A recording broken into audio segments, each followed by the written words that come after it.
£22.60 to pay for all of these items. So forgive me, I'm just clarifying. So she gets money from the government in terms of benefits or whatever that she's entitled to. She used as she went. And that money goes to the local authority. Take it all away, and they leave her with £22.60.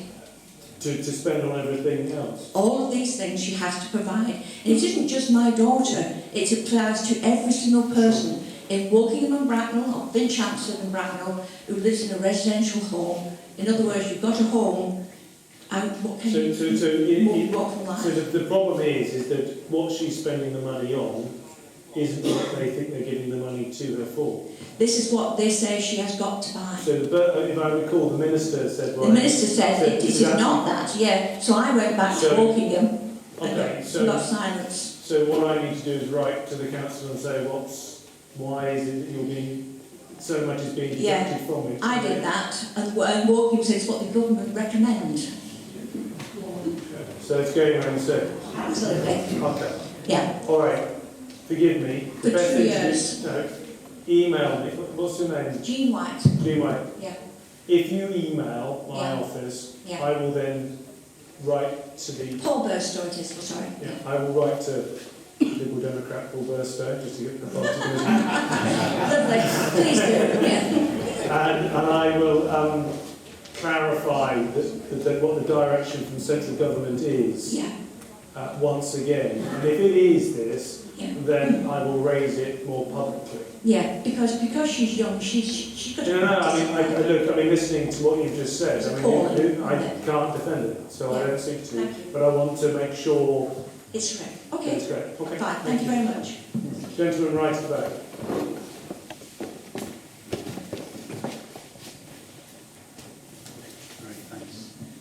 Hello. It's related, actually, interestingly, to the comment earlier on about traffic. And I know it's a local issue. However, in terms of the issue on Finchampstead Road, clearly cars will find another way around. This is to do with speeding, which is probably something which people hear an awful lot. On 9 Mile Ride, there is a little grey box that the council put up that tracks speed. And I've spoken to the local PCSO, who said that data from that box has recorded people going down that road, which is a 30-mile-an-hour road, at over 90 miles an hour.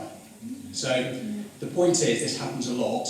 I have a 2-year-old and a 4-year-old, and it scares me witless to think that they will run out in that road and disappear 200 feet down the road being hit by a car or a motorbike going at 90 miles an hour. So really it's a question of, if this data is being recorded, if it is empirical and it's being passed to the police, what is being done about traffic calming? What is being done about speed regulation? Because this happens routinely in the morning and in the evening, also with HGV vehicles going at probably about 60 or 70 miles an hour. So. Yeah, I was just clarifying. I think we were out doing a walkabout in Finch the other day, and I was nearly hit by a guy who must be doing a minimum of 60. I mean, if not faster. In 9 Mile Run. I recognise it's a problem. I mean, I think there's also, sorry, just to add to that, there's also noise pollution. Because when a car goes over 40 miles an hour, the cambers they're not built properly to take that noise. Okay, Councillor Sanders is going to say.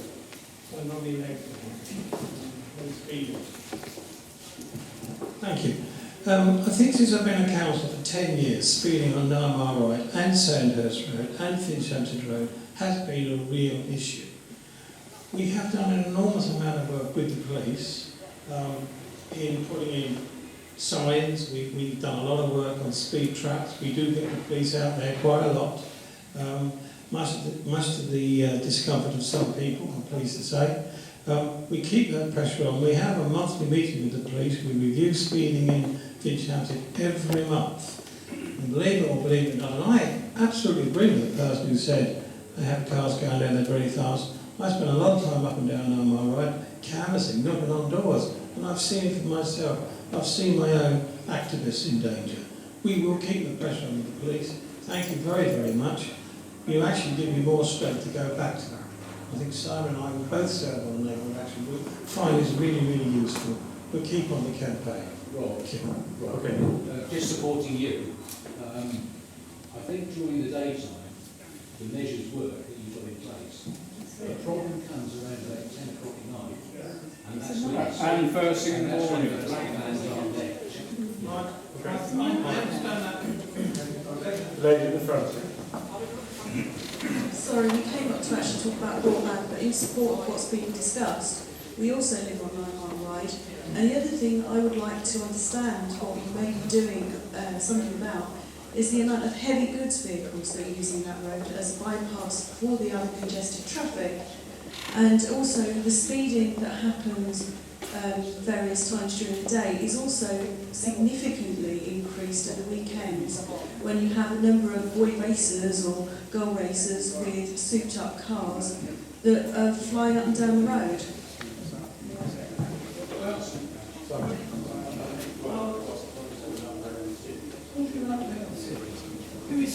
Okay, yeah, surprise, surprise, two big issues of which are generally always planning traffic speed. Once a month, and in fact this month twice a month, I go out with a group of residents, parish councillors and interested parties, and we work with the police, and we use those as boxes that you referred to that log all the data, because that gives us anonymous but very precise data as to traffic volumes, traffic speeds and traffic times, so we know what times the traffic is bad, we know what times the traffic is heavy. Needless to say, in a rush hour, speeding is generally not a problem, simply by virtue of the sheer volume of traffic. If you get one person driving reasonably slowly, it's outside the rush hour that's a problem. Now, you've also mentioned the weekends. Now, traditionally, these SID, this is the speed indication device that you see we use at the side of the road, and the police stop people and sort of drag them in for a bit of a gentle education, shall we say. We've only ever done those in weekdays. Now, we're doing our very first one on Sunday this week. I'm not going to tell you where, because of course you'll all be strictly adhering to the speed limit. But the thing you must remember with speed is, people often say, can't we have a lower speed limit on this road? Unfortunately, there will always be a small percentage of people who will totally ignore the speed limit, and no alteration to the speed limit will actually change their behaviour. To pick up on what you were saying about night-time use in particular, we've drawn this to the police's attention, and to be fair, it was early in the new year that they were doing it. They used marked and unmarked traffic cars in the 9 Mile Ride at night during darkness, and they caught quite a few people. But of course, there's always a big queue of other people ready to be caught as well. There is no restriction on heavy goods vehicles using 9 Mile Ride. Yeah. Well, that's the same as cars. We can only do something with the police. The council can't enforce the speed, and I don't think the typical type of speed reduction, things like speed humps, are generally not very popular in residential areas, particularly because lorries tend to make a terrific amount of noise when they go over them. Yeah. That's right, yes, yeah. Yeah. My understanding there is no weight restriction on that at the moment, according to the They do need to be changed, but there is actually the council, I received a copy of it yesterday, as would Roxanton and the other councils present, of the council's freight transport policy, which is actually looking at trying how to route traffic through the whole of Oakham Borough on the most suitable roads. Including, there are only two roads in Finchampstead which are generally regarded as suitable for half-mile vehicles. That's the A327, which is the road that runs from Arbuckle through towards Eversley, and also the A321, which is obviously the main road out south of Oakham and out towards Santos. So those are two roads. But there is currently no restriction on HGVs using that road. Obviously quite a lot to do so, particularly to access forward. Sorry, if you can't change behaviour by education, which is what you're suggesting, then you change it through infrastructure. And to put speed humps in, okay, may not be the best solution, but to put other traffic calming methods in might be the solution, or maybe average speed cameras, at one end and t'other. And believe me, people, when they see average speed cameras, which we all see on the motorway, and I'm sure they are now micro-sized to be able to put them into residential areas, people would not speed. But I realise that would cost money. So. And it's also a question the police won't, sadly, and I think this is a terrific indictment, the police will not put in speed cameras at locations unless there's a proven serious accident record, which I think is shutting your articles and policies. But that's the current laws of the police. Okay, gentlemen, please Continue to work on it. Thank you. Dr. Lee, I read your feasibility study on the Thames Valley Hospital project. with enormous interest. Can I bring the meeting into talking about the CCGs, the PCTs, and what is going on in the local area? My question really is, this is vitally important for all of us patients within the Bracknell district. Yes. To what extent are you personally involved in the new CCG which is being formed as a result of the health and social care bill that's gone through? Not at all. Is there a reason for that, sir? There is little, if any, democratic accountability in the provision of healthcare. So, Can you explain that?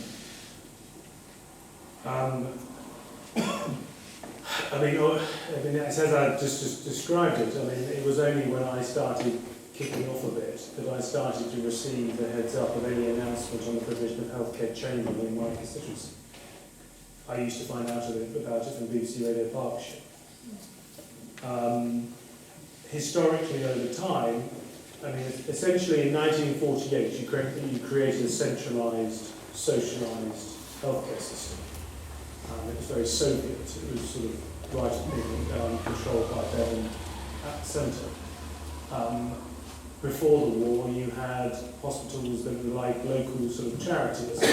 On the boards, people were members of the board of the hospital, and it had a more local feel. With the creation of the National Health Service, you created socialised medicine, and therefore it had that central feel. Over time, there have been a series of policy introduced by both Labour and Conservative, which have tried to break up the National Health Service into more manageable units, which then compete with each other. Despite the fact that there is nominal representation from local councillors on health committees, I have found little evidence, if any, of them doing anything of note, or indeed stopping something which I would think would be obvious to stop. I'll give you one example. The birthing unit at Heatherwood Hospital. The birthing unit delivers less than one baby a day. I don't know who signed that off. That's been closed now for health and safety. Well, it's temporarily closed, technically. Well, And I, unusually for a Member of Parliament, was very supportive of it remaining closed. Because one can read that from your Thames Valley. Yeah, because my belief is that if you want specialist care, you should be having that specialist care in a unit that has a throughput that maintains skills within that unit. And this brings me to the project, which doesn't actually impact. I must stress it doesn't impact on Finchampstead itself. It's primarily the Bracknell and Crowthorne part of the constituency which I was dealing with. The reality of where medical care is going is a consolidation of services on fewer acute and surgical sites. In very specialist areas, such as the recent announcement on cardiac care for children, you're getting sort of super concentration. I've just been reading a publication about consolidating orthopaedic services. This is what's happening. This isn't actually a party political issue. This is the trend of the way in which care is going, which is increasingly to having fewer acute surgical sites, but an increased number of community-based clinics offering chronic care, such as outpatient appointments with your specialist, physiotherapy, some routine investigations, post-surgical rehabilitation, etc., etc., etc. You do not, and nor should you, want to have a casualty department at Heatherwood Hospital. Okay? You don't want to have a casualty department.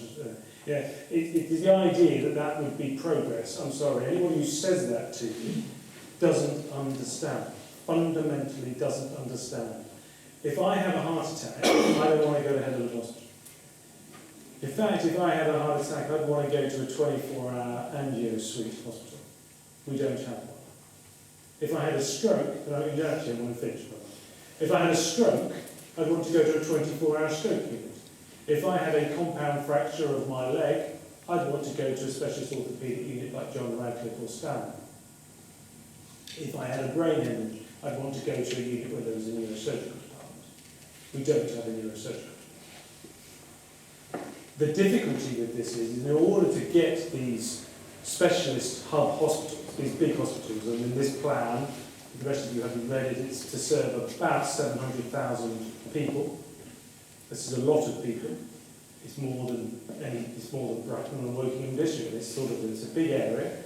I propose that this served the whole of East Berkshire, South Buckinghamshire, South East Oxfordshire, and at Junction 8, 9 and the M4. It involves closing hospitals. Yes, you're hearing the politicians saying, yes, I'm advocating the closure of hospitals. But in doing so, I actually want to improve the care of my constituents. And so it's a difficult argument to make, and I've been lambasted and criticised, not to a great degree, but a bit, in the Bracknell sort of newspapers and the like. But actually, the reality is that most people have understood what I've been trying to say, and I've been quite encouraged by that, and I've actually put it into the Department of Health and said, look, this is the way we're going.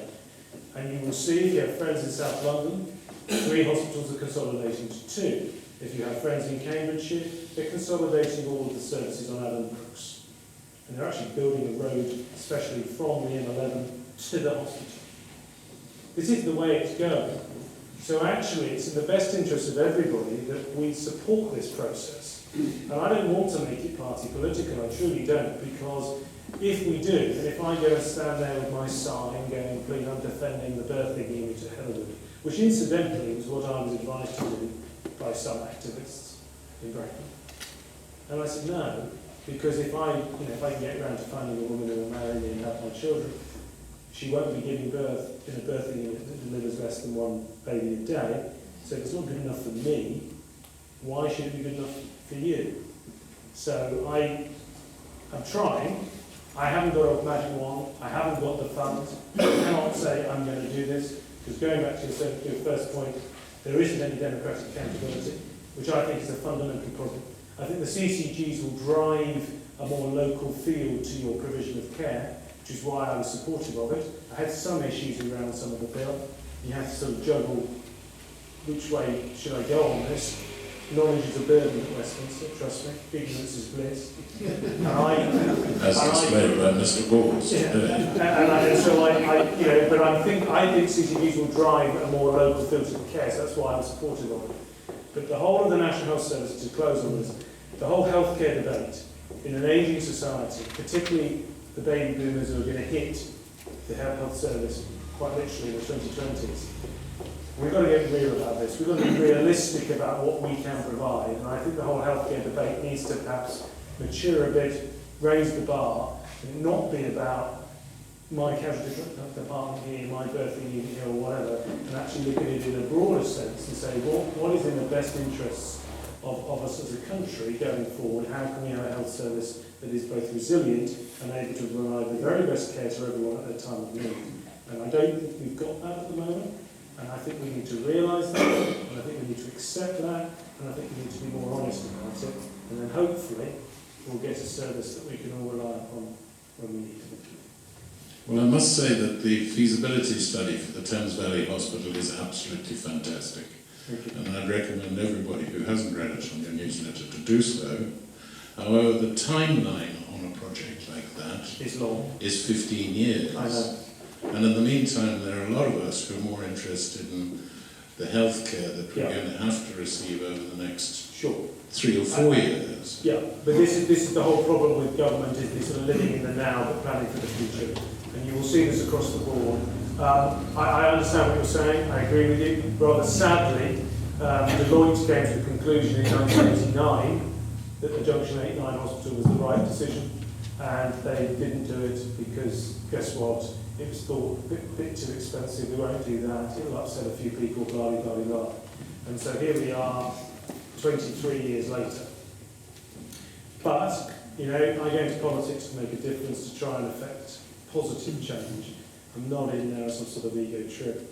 Come on, give me a break, I've taken a pay cut, I get abused, why would I want to do that? I actually want to do something, and I think I can do this, or certainly push it. Certainly most of the MPs, interesting, I feel like I've been talking too long about it, The other day, without any, media operation from me, the Buxley Press ran a big spread on it. I've been contacted, I've got somebody coming to see me tomorrow, in fact, from High Wycombe, really excited about the idea about having a hospital in Maidenhead. Now, isn't that progress? Because their hospital has been downgraded, but they're beginning to realise that actually the direction of travel is such that going for a hospital that is 10 to 15 minutes down the bypass, if you know the motorway from the M40 down the M4, is actually a good news for them. I wish more people in Bracknell would think like that, because it will only be a 15 to 20 minute blue light, which is much better than going to Wexham Park, isn't it? So I think, all the Royal Barks, which is, somebody's seen it, Royal Barks said to me, make it junction 10 and we'll close Royal Barks as well. Which I thought was an interesting view. but I thought I'd better not go. But it gives you an idea of how people within the structure of the National Health Service can see the future of how things are going to be. Thank you for your kind words. Martin. Not defence, Philip. I know we're already going to be looking forward to voting in November for the police commissioners. How confident are you that the 41 people elected for police commissioner will have any impact on the institutional inertia of the police, particularly given the fact that there have been several high-profile withdrawals from the competition?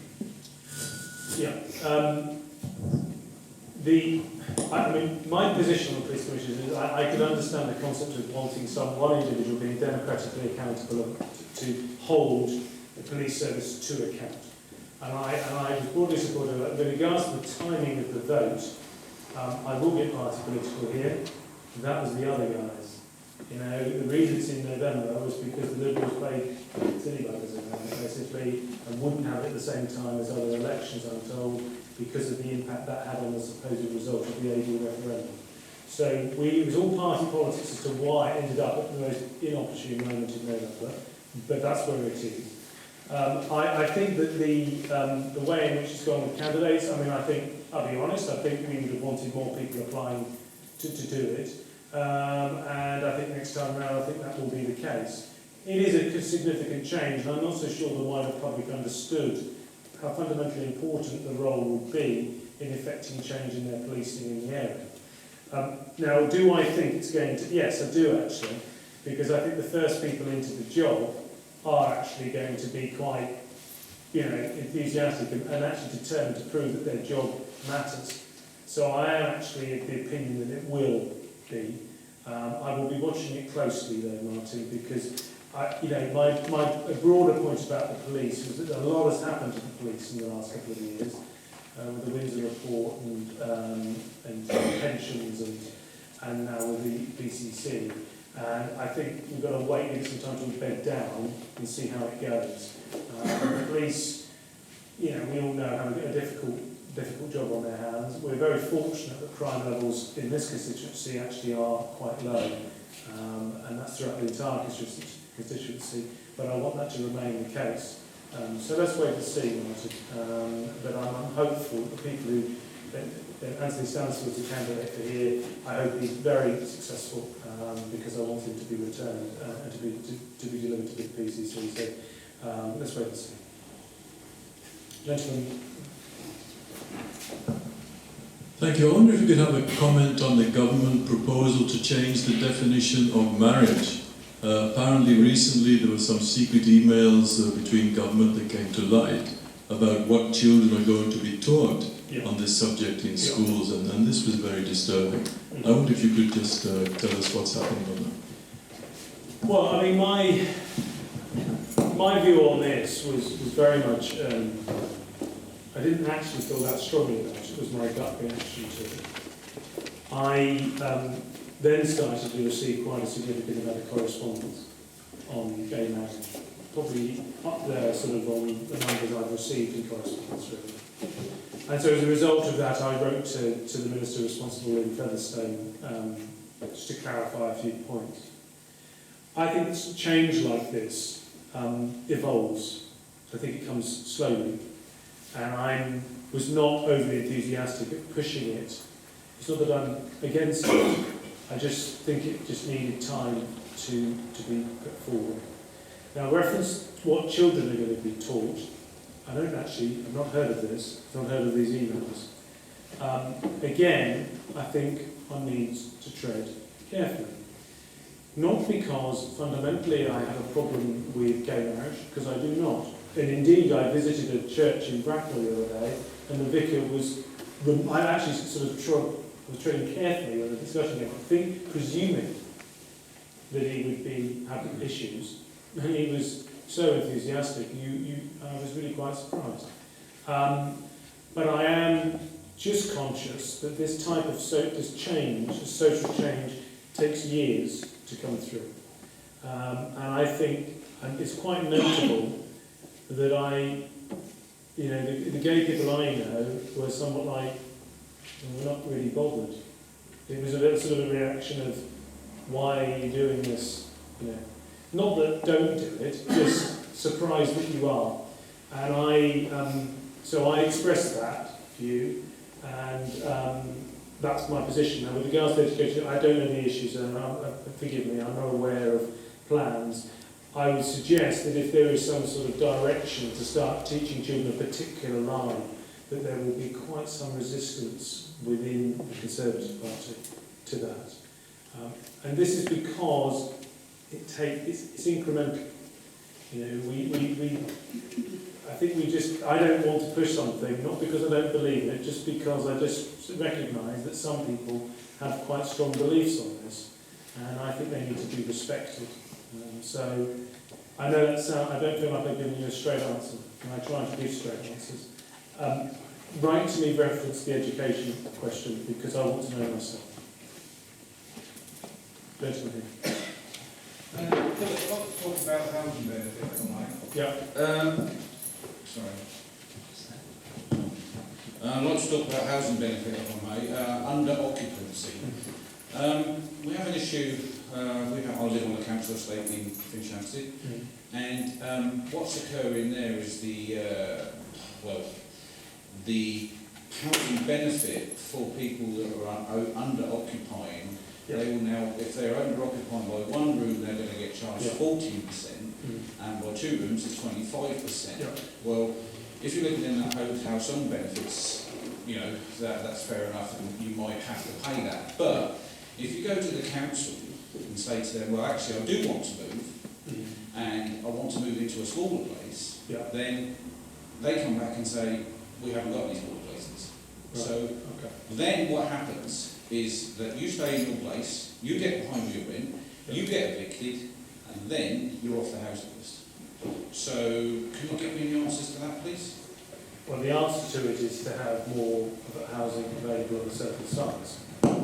The drive with regards to housing benefit is because we have so many people on a waiting list, and we have so many spare rooms within social housing. And so the drive behind this change in the way in which housing benefit is dished out is to try and maximise the space within social housing to remove people from the housing list. That is my understanding. Now, what you're saying is that you're being basically forced to move with nowhere to go to because there is a lack of those properties within the borough. Is that right? That's correct. At which point I will now look at my borough councillors, and I think the difficulty here, and this applies in the private sector as well as in the social housing sector, is we get to this problem of planning and about where do we put the houses, the flats, the parks or whatever, because a lot of people push back and we can't have any more.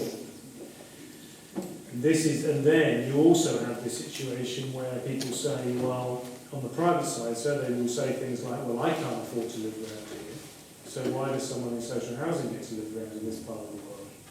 And you have some quite difficult discussions with people who think it is wrong, when you're seeing this in London a bit, where basically they're saying, well, try buying a flat in Battersea. Now then you have a situation where essentially you're going to be shipping people, all the social housing living in one part of the country, and the people who can afford to living in Battersea. There are a lot of issues around this, But specifically with your case, right to meet our right to Woking Borough, because it doesn't seem, I certainly don't think that Ian Duncan Smith's approach is, I want to kick people out of the street. Ian Duncan Smith is the Secretary of State's approach is, I want to maximise the social housing stock that I have. The difficulty is that where, if you're going from 3 to 2, for example, does that mean that you have to leave Finchampstead and go and live where there's a 2-bedroom flat? And then the question is that fair? And the objection is not to, it's not to move, you know, you're quite prepared to move. Yeah. Because there isn't anything to move to, and then you're in a catch-22, because you've got to pay rent, you can't pay rent. Okay. Right to me, because I want to know what the response is from the council. Because the council needs, I am presuming the council must be formulating or has a plan to deal with this change in housing benefit within social housing. Lady. They have no plan. I phoned them up 2 years ago. They have no plan. When I spoke to another people in council, they don't even know the number of people that's going to affect.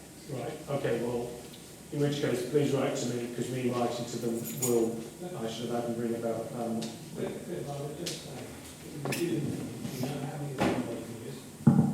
We do know how many is on the waiting list. We have in fact, just bought the complete housing stock back from the government for £103 million. We thought we owned it in the beginning, but we've had to rebuy every council house back to get some control on it. So we have done that. We are also looking to be very innovative with council housing, state housing, in that we want to maximise them. We do have plans to take some of the worst ones down and rebuild new. So we do have some quite exciting plans on housing. I understand it's exactly what Steve was questioning. Of course, as you say, that's national policy. But knowing working in council and the people are right, and that includes me, we're not about to start throwing people out. Thanks, sir. Right.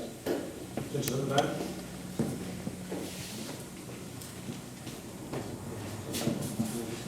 I would like to ask about how is the government doing the progress regarding the climate change, regarding supply of nuclear energy, wind energy, solar energy, and how is the emissions cuts going, because I'm sure you must have been briefed. North Pole is melting at extremely fast rate, and it will be the greatest event since the ending of the ice ages once the North Pole is melted. Okay. I don't know if you know, so I sit on the Energy and Climate Change Select Committee. I'm also chairman of the all-party environment group. And I'm a sort of rare breed of thinking that I'm a fully signed up believer in that man is affecting climate change, and I'm also a conservative. I like to think that's because I obtained a science degree and the rest of them don't. Which I don't think like you pointing out. Seriously though, I agree with you. I think the degree to which climate change is taking place is debatable, the speed at which, and it's all to do with, I mean, first of all, CO2 is acting like a blanket, but the amount of water vapour that then rises up into the atmosphere as a result of that also adds to the amount of warming that's going on, and the science on how much water vapour is still debated. So I personally believe, yes, there is a change in climate taking place. The planet is warming. I suspect, I probably think it is warming slightly slower than some of the people who think that we're going to be doom and gloom within 50 years. That's pretty much where I am. In terms of the progress of this government, I think that